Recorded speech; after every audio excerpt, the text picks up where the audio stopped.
اب ہم آتے ہیں سیدنا صالح علیہ السلام کے قصے کی طرف۔ دن گزرتے گئے اور لوگ ایک بار پھر ابلیس لعین کے وسوسے میں آ کر کفر کی طرف پلٹ آئے، کیونکہ ابلیس کسی بھی شخص کو وسوسے میں ڈالے بغیر نہیں چھوڑتا۔ اس طرح ایک بار پھر کفر پھیل گیا، چنانچہ اللہ نے ان کی ہدایت کے لیے صالح علیہ السلام کو مبعوث فرمایا۔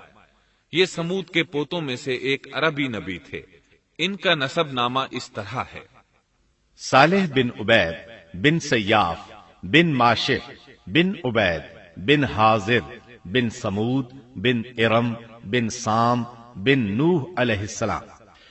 گویا صالح علیہ السلام کا تعلق قوم سمود سے تھا، اور یہ قوم عاد کی نسل سے تھی۔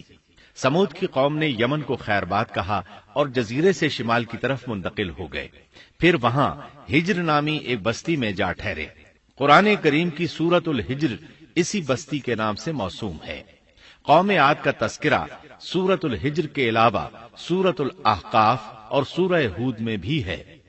اللہ تعالیٰ سورۃ الحجر آیت 80 میں فرماتے ہیں: وَلَقَدْ كَذَّبَ أَصْحَابُ الْحِجْرِ الْمُرْسَلِينَ، اور ہجر والوں نے بھی رسولوں کو جھٹلایا۔ ہجر قوم سمود کا مرکزی شہر تھا۔ اب وہ مدائن صالح کے نام سے مشہور ہے۔ یہ شہر مدینہ منورہ کے شمال مغرب میں 380 کلومیٹر کے فاصلے پر واقع ہے۔ یہ لوگ بھی پہاڑوں کو تراش کر گھر بناتے تھے۔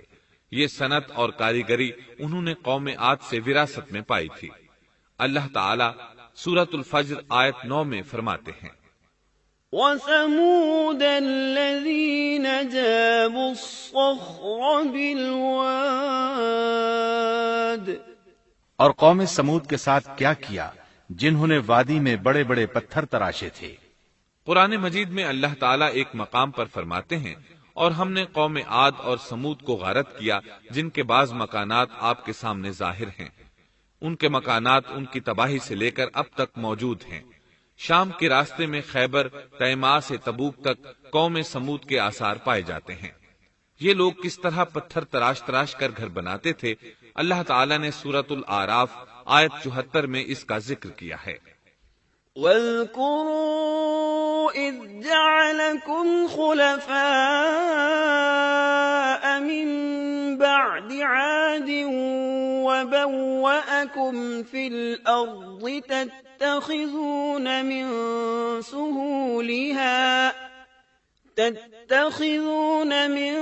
سُهُولِهَا قُصُورًا وَتَنْحِتُونَ الْجِبَالَ بُيُوتًا فاذكروا آلاء الله ولا تعثوا في الأرض مفسدين۔ اس وقت کو یاد کرو جب اللہ تعالیٰ نے تمہیں قوم عاد کے بعد جانشین بنایا اور تمہیں زمین پر رہنے کا ٹھکانہ دیا کہ نرم زمین پر محل بناتے ہو اور پہاڑوں کو تراش تراش کر ان میں گھر بناتے ہو۔ سو اللہ کی نعمتوں کو یاد کرو اور زمین میں فساد مت پھیلاؤ۔ یہ آیت ان کی طاقت، جسم کی صلاحیت اور ماہر فن ہونے پر دلیل ہے۔ پہاڑوں کو تراشنا دراصل قوم عاد کی عادت تھی۔ یہ بھی چونکہ انہی سے تھے، اس لیے وراثت میں یہ کام انہیں بھی آ گیا تھا۔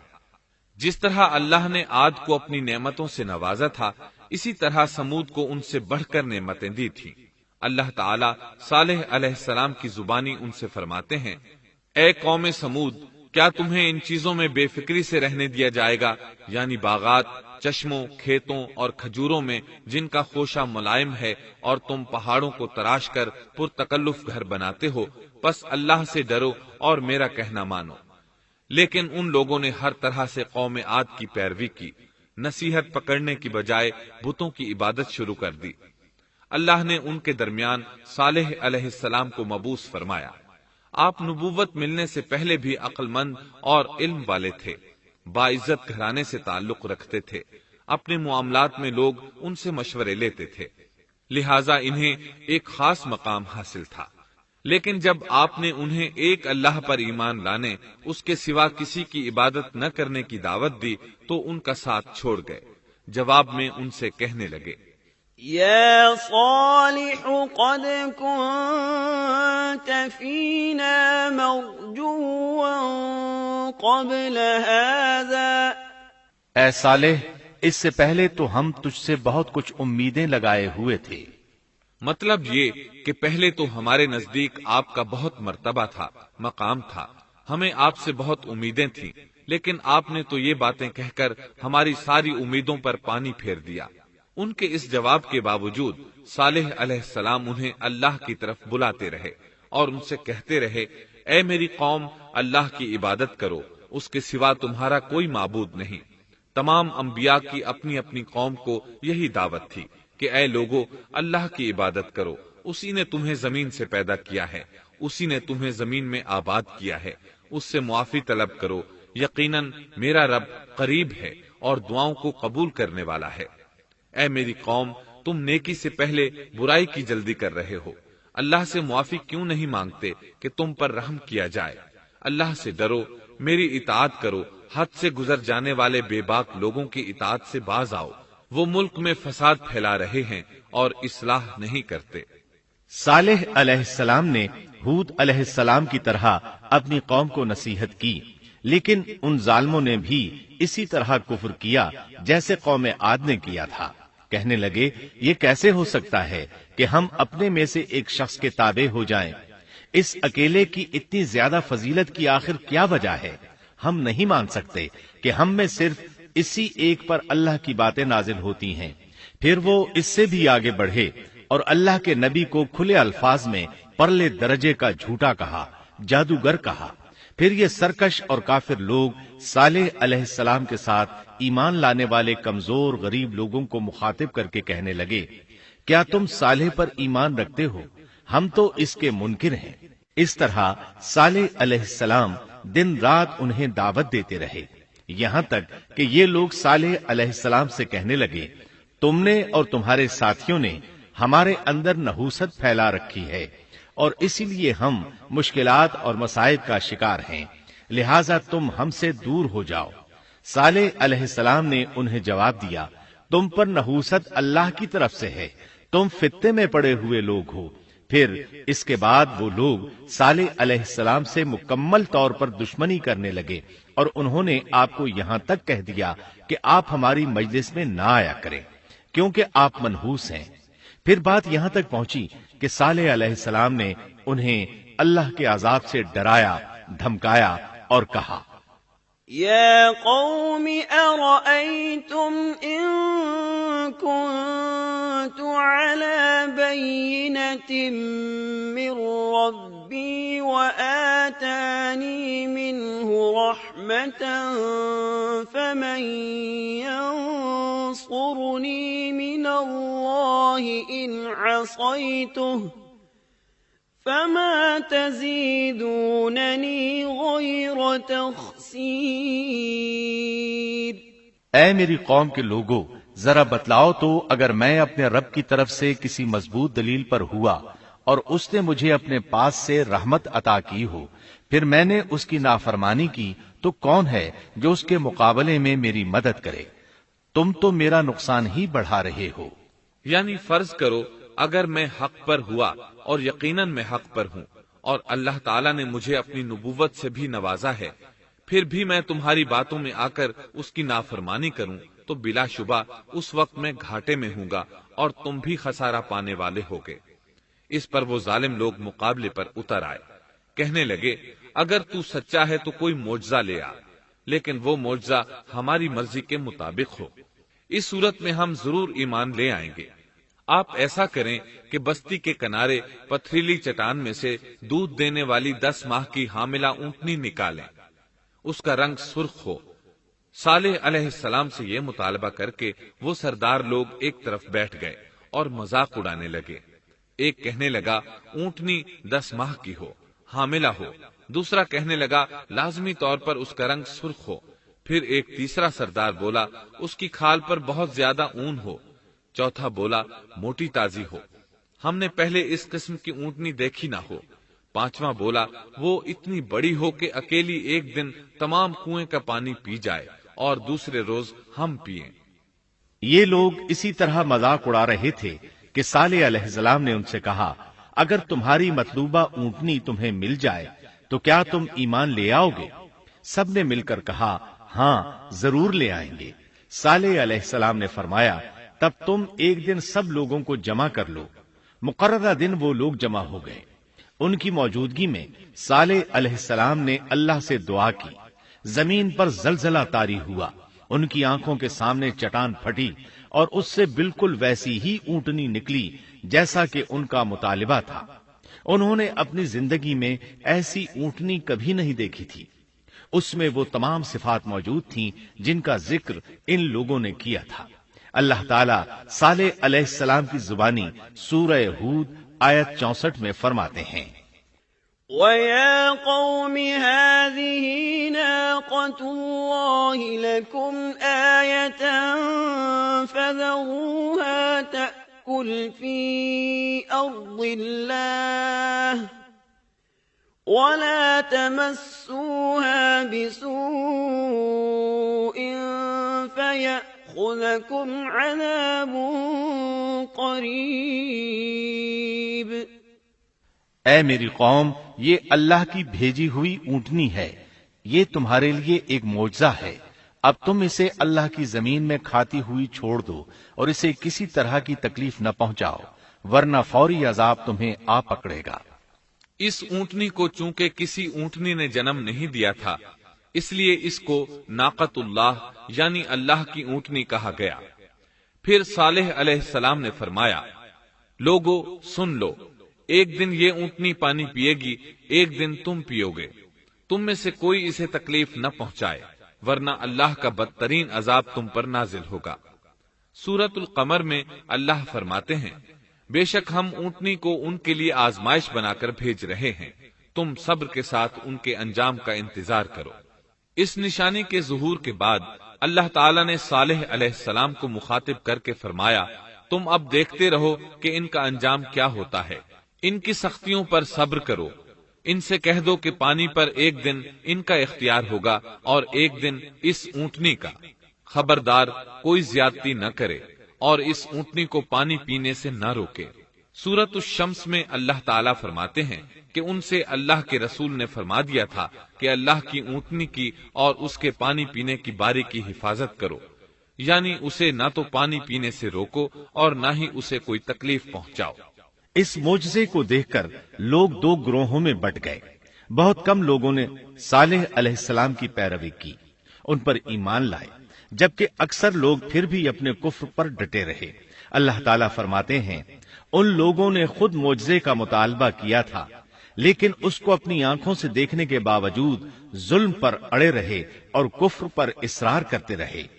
سورۃ الحجر آیت 81 میں اللہ فرماتے ہیں، وَآتَيْنَاهُمْ آيَاتِنَا فَكَانُوا عَنْهَا مُعْرِضِينَ، اور انہیں ہم نے اپنی نشانیاں بھی عطا فرمائی تھیں، لیکن پھر بھی وہ ان سے گردن موڑنے والے ہی رہے۔ اسی طرح سورہ بنی اسرائیل میں اللہ تعالیٰ فرماتے ہیں، ہم نے قوم سمود کو نشان کے طور پر اونٹنی عطا فرمائی تھی، لیکن انہوں نے اس پر ظلم کیا۔ بلا شبہ وہ ایک واضح نشانی تھی، کوئی شخص یہ نہیں کہہ سکتا تھا کہ جادوگروں نے اسے پیدا کیا ہے۔ وہ اونٹنی ان میں موجود رہی، ان کے علاقے میں جہاں چاہتی چرتی، جب کنویں پر پانی پینے جاتی تو سارا پانی پی جاتی، وہ لوگ اس کا دودھ پیتے، دودھ سب کے لیے کافی ہو جاتا۔ ان کی آنکھوں کے سامنے اس نے ایک بچے کو جنم دیا، وہ شکل صورت میں بالکل اپنی ماں جیسا تھا، لوگ اسے دیکھ کر تعجب کرتے۔ بچہ اونٹنی کے ساتھ رہتا، یہ ایک واضح نشانی تھی، اس پر جادو کا گمان کیا ہی نہیں جا سکتا تھا۔ وہ اونٹنی ایک عرصے تک ان لوگوں میں رہی۔ اللہ فرماتے ہیں، ہم نے قوم سمود کو بطور نشان کے ایک اونٹنی دی تھی، لیکن انہوں نے اس پر ظلم کیا، حالانکہ یہ نشانیاں ہم لوگوں کو ڈرانے کے لیے ہی بھیجتے ہیں۔ وہ لوگ اس اونٹنی کو دیکھ کر متعجب ضرور ہوئے، لیکن ایمان پھر بھی بہت کم لوگ لائے، حالانکہ اس نشانی کے بعد انہیں چاہیے تھا ایمان لے آئیں۔ پھر ایک دن قوم کے سرداروں نے مشورہ کیا کہ اگر ہم نے صالح کو اسی طرح چھوڑ دیا تو کہیں لوگ ہمیں نہ چھوڑ دیں اور صالح کے پیروکار بن جائیں۔ اس اونٹنی نے تو ہمیں مصیبت میں ڈال دیا ہے، ہم پورا ایک دن پانی کو چھو بھی نہیں سکتے، کیونکہ یہ سارا دن پانی پیتی رہتی ہے۔ پھر یہ اس قدر دیو ہیکل ہے کہ اسے دیکھ کر ہماری بکریاں بھاگ جاتی ہیں، اونٹ اسے دیکھ کر خوفزدہ ہو جاتے ہیں، لہٰذا ہمیں چاہیے کہ اس سے چھٹکارا حاصل کر لیں۔ وہ آپس میں مشورہ کرتے رہے، آخر انہوں نے ایک آدمی منتخب کیا۔ مورخین کا اس پر اتفاق ہے کہ اس کا نام قدار بن سالف تھا، اس کے ساتھ اس کا ایک ساتھی بھی تھا۔ ان دونوں نے مل کر اونٹنی کو قتل کیا۔ اللہ تعالی سورۃ القمر آیت 29 اور 30 میں فرماتے ہیں، فنادوا صاحبهم فتعاطى فعقر فكيف كان عذابي ونذر۔ پھر انہوں نے اپنے ساتھی کو بلایا، تب اس نے ہاتھ بڑھایا اور اس کی کونچیں کاٹ دیں، پھر دیکھا ہمارا عذاب اور ڈراوا کیسا تھا۔ اس قدار کے بارے میں نبی کریم صلی اللہ علیہ وسلم کا ارشاد ہے کہ پہلے لوگوں میں سے سب سے زیادہ بدبخت یہی تھا۔ اللہ تعالیٰ نے قرآن مجید میں اس کا ذکر یوں فرمایا ہے، فنادوا صاحبہم، پھر انہوں نے اپنے ساتھی کو پکارا۔ سورۃ الشمس میں اللہ فرماتے ہیں، اذ انبعث اشقاها، جب ان میں بڑا بدبخت شخص اٹھ کھڑا ہوا۔ یہ بدبخت قدار اٹھا، اپنے ساتھی کو ساتھ لیا اور اونٹنی کو قتل کرنے کے لیے تیار ہو گئے۔ آپس میں مشورہ ہوا کہ یہ نہ کہا جائے ہم نے اسے قتل کیا ہے۔ اس طرح باقی لوگوں نے بھی ان سے اتفاق کیا۔ اللہ تعالی سورہ نمل آیت 48 میں فرماتے ہیں، وَكَانَ فِي الْمَدِينَةِ 9 رَهْطٍ يُفْسِدُونَ فِي الْأَرْضِ وَلَا يُصْلِحُونَ، اور اس شہر میں 9 آدمی ایسے تھے جو زمین میں فساد کرتے تھے اور اصلاح نہیں کرتے تھے۔ مطلب یہ کہ یہ لوگ فساد کی انتہا کو پہنچے ہوئے تھے، ان میں بھلائی نام کو نہیں تھی اور نہ ان کا فساد کی اصلاح کا ارادہ تھا۔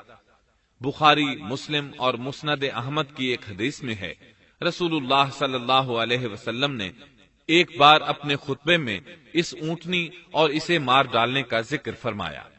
آیت اذ انبعث اشقاها کی تلاوت کرتے ہوئے فرمایا کہ جیسے ابو زمعہ تھا، اسی جیسا یہ شخص بھی اپنی قوم میں عزیز، دلیر اور بڑا آدمی تھا۔ تمام لوگوں نے اس بدبخت کے ساتھ عہد کیا اور اسے یقین دہانی کرائی کہ اگر تمہارے ساتھ کسی نے برائی کا ارادہ کیا تو تمام قوم تمہاری حمایت میں اٹھ کھڑی ہوگی۔ اس یقین دہانی کے بعد یہ بدبخت اونٹنی کے انتظار میں بیٹھ گئے۔ اونٹنی پہاڑ کی طرف سے آتی تھی اور پانی پی کر واپس چلی جاتی تھی، یہی اس کا معمول تھا۔ جب ان لوگوں نے چٹان سے اونٹنی کو نکلتے دیکھا تو اچانک حملہ کرنے کے لیے آگے بڑھے، لیکن اس کا جثہ دیکھ کر خوفزدہ ہو گئے، الٹے پاؤں بھاگے۔ بدبخت قدار نے اپنے ساتھیوں کی یہ حالت دیکھی تو ہنس پڑا اور آگے بڑھ کر اونٹنی کی ران میں تیر مارا۔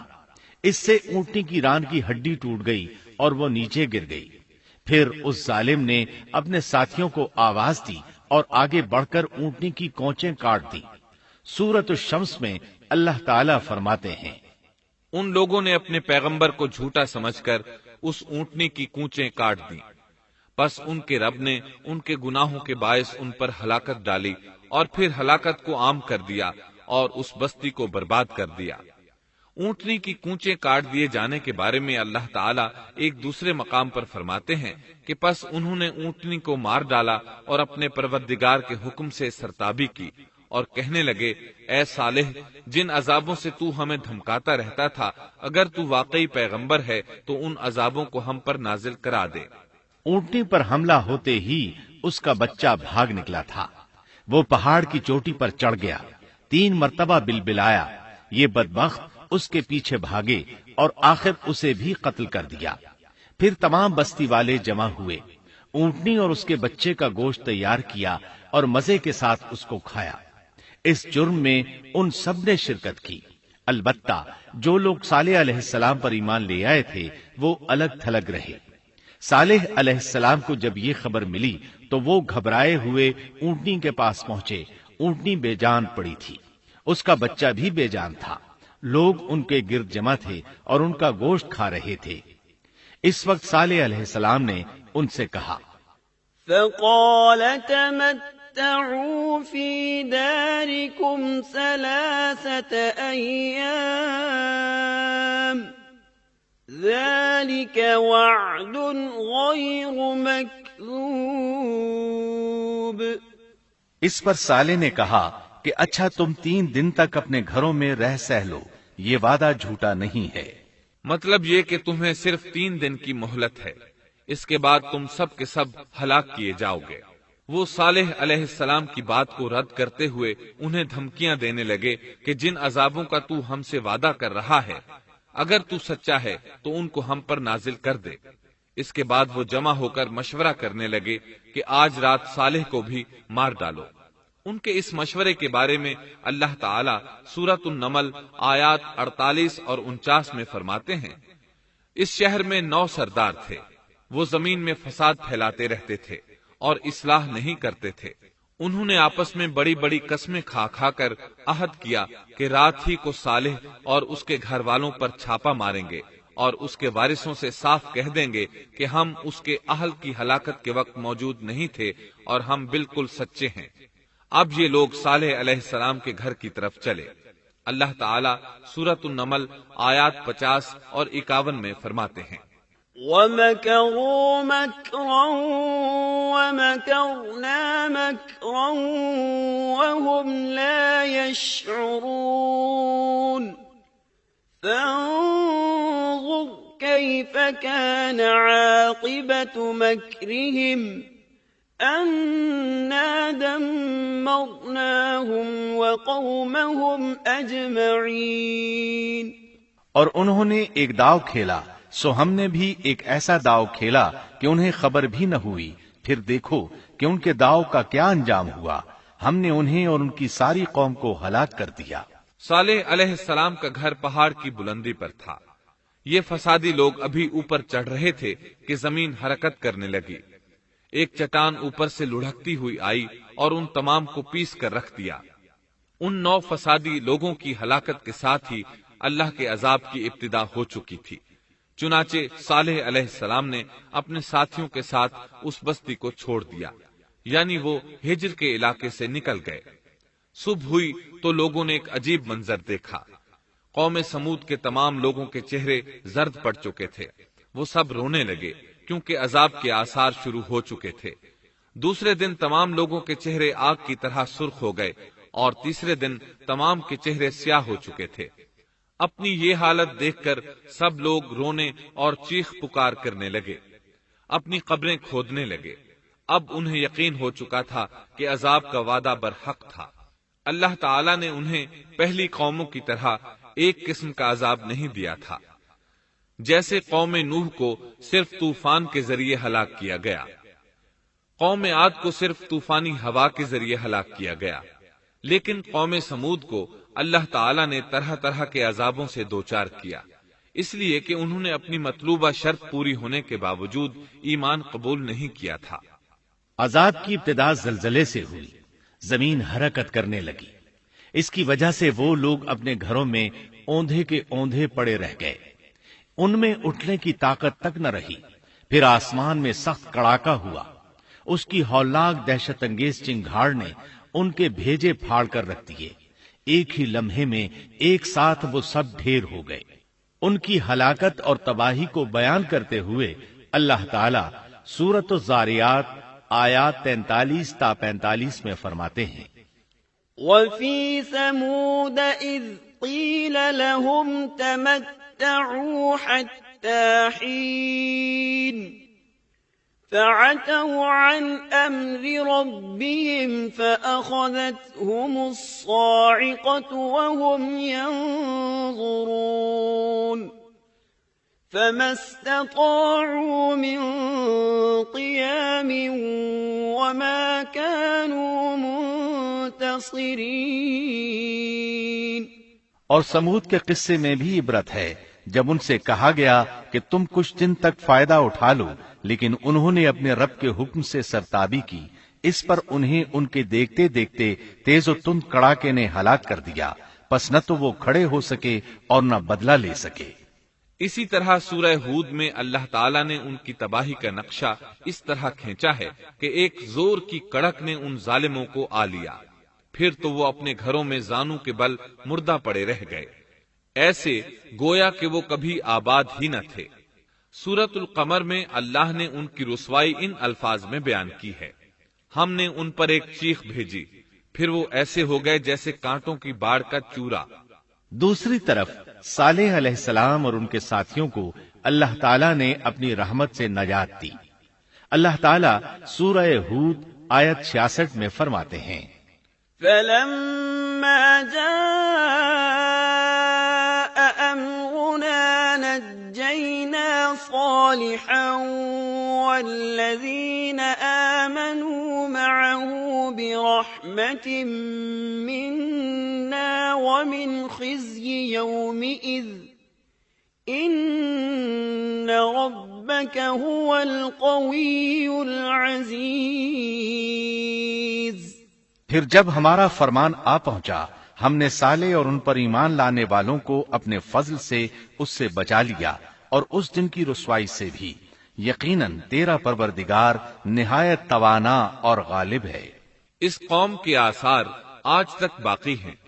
مدینہ منورہ کے شمال مغرب میں ان کے گھر موجود ہیں۔ اب یہ علاقہ مدائن صالح کے نام سے مشہور ہے۔ سورۃ النمل میں اللہ تعالیٰ فرماتے ہیں، پس یہ ان کے گھر ہیں جو ان کے ظلم کے سبب ویران پڑے ہیں، بے شک اس میں دانش مندوں کے لیے نشانیاں ہیں۔ اللہ تعالیٰ نے ان کے نشانات کو آج تک باقی رکھا ہے تاکہ بعد میں آنے والوں کو یقین ہو جائے اور کسی قسم کا شک نہ رہے۔ عذاب کے آثار نمودار ہونے پر صالح علیہ السلام نے ان سے فرمایا تھا، اے میری قوم، میں نے تمہیں اپنے پروردگار کا حکم پہنچا دیا تھا اور میں نے تمہاری خیر خواہی کی، لیکن تم لوگ خیر خواہوں کو پسند نہیں کرتے۔ اس کے بعد صالح علیہ السلام اپنے ساتھیوں کے ساتھ وہاں سے ہجرت کر کے فلسطین آ گئے، وہیں رملہ نامی بستی میں رہنے لگے اور یہیں آپ کی وفات ہوئی۔ نبی کریم صلی اللہ علیہ وسلم صحابہ کرام رضی اللہ عنہم کے ساتھ تبوک تشریف لے گئے تو آپ نے مدائن صالح کے قریب قیام فرمایا تھا۔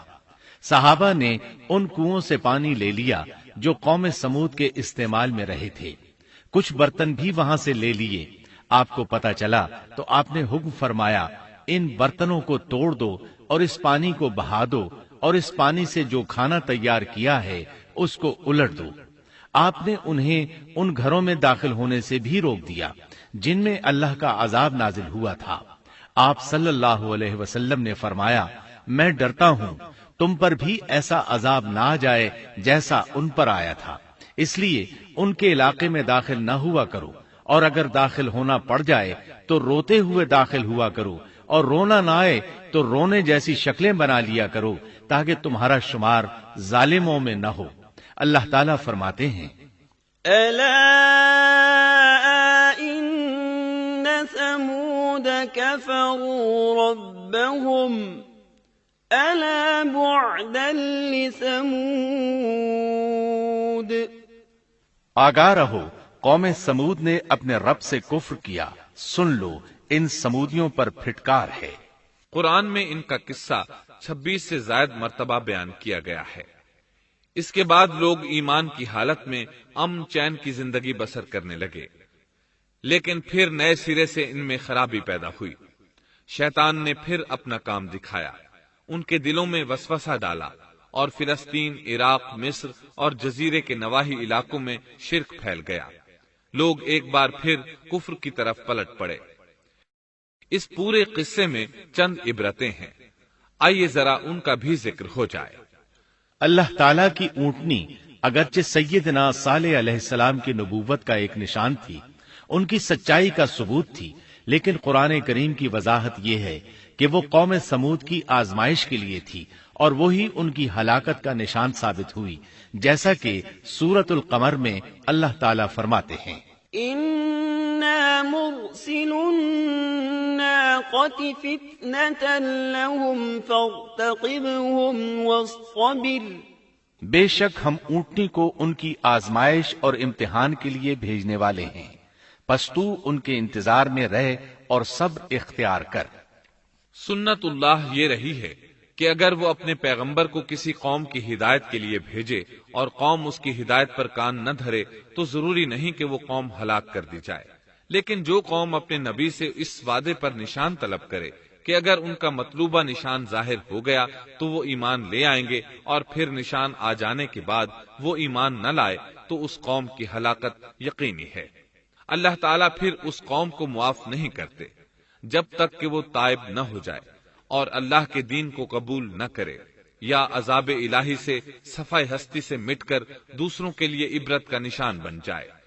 لیکن اس سنت سے نبی کریم صلی اللہ علیہ وسلم کی امت مستثنا ہے، اس لیے کہ آپ صلی اللہ علیہ وسلم نے وضاحت فرمائی ہے، میں نے اللہ تعالیٰ سے دعا مانگی ہے کہ اللہ تعالیٰ میری امت میں عذاب عام مسلط نہ فرمائے، اور اللہ نے میری دعا قبول فرما لی۔ قرآن میں اللہ تعالیٰ نے نبی کریم صلی اللہ علیہ وسلم کی اس بات کی یوں تصدیق کی ہے، وَمَا كَانَ اللَّهُ لِيُعَذِّبَهُمْ وَأَنْتَ فِيهِمْ۔ اے رسول، اس حال میں کہ تو ان میں موجود ہے، اللہ تعالیٰ ان کافروں پر عذاب مسلط نہیں کرے گا۔ اور یہ ایک خطرناک غلطی ہے، نفس کا دھوکہ ہے کہ انسان عیش و عشرت اور دنیاوی جاہ و جلال کو دیکھ کر یہ خیال کر بیٹھے، یہ گمان کر لے کہ جس قوم یا فرد کے پاس یہ سب کچھ موجود ہے وہ ضرور اللہ تعالیٰ کے سائے میں ہے، اور یہ کہ ان کی یہ خوش عیشی اس بات کی علامت ہے کہ اللہ تعالیٰ کی خوشنودی ان کے ساتھ ہے۔ یہ نفس کا دھوکہ ہے، غلط فہمی ہے، بلکہ کج فہمی ہے۔ قرآن کریم کے اس واقعے میں جگہ جگہ اس بات کی وضاحت ہے کہ بعض اوقات زیادہ سے زیادہ خوش عیشی زیادہ سے زیادہ عذاب کا پیش خیمہ ثابت ہوتی ہے، اگرچہ قوموں کے لیے اس کی مدت چند ماہ یا چند سال نہیں بلکہ گھبرا دینے والی مدت ہی کیوں نہ ہو، مگر ہر قسم کی دنیاوی کامیابیوں اور خوش عیشیوں کے ساتھ جب ظلم، سرکشی اور غرور کسی قوم کا مستقل شعار بن جائے تو سمجھ لو اس کی تباہی اور ہلاکت کا وقت قریب آ پہنچا۔ اللہ تعالیٰ فرماتے ہیں، تیرے رب کی پکڑ بہت سخت ہے، لیکن اس کے ساتھ ہی یہ بات بھی ہے کہ کسی قوم میں تمام تر خرابیوں کے باوجود اگر قوم سے اکثر افراد اللہ کے شکر گزار ہوں، اس کے بندوں کے ساتھ انصاف کرنے والے اور آپس میں نیک نیت اور خیرخواہی کرنے والے ہوں تو بلا شبہ وہ اللہ کے ہاں مقبول بندے ہیں، اور انہی کو دنیا اور آخرت کی کامیابیوں کی بشارت ہے، اور انہی کے لیے یہ دنیاوی عیش اللہ کی بے انتہا نعمتوں کی علامت ہے۔ انہی الفاظ پر سیدنا صالح علیہ السلام کا قصہ اختتام کو پہنچا۔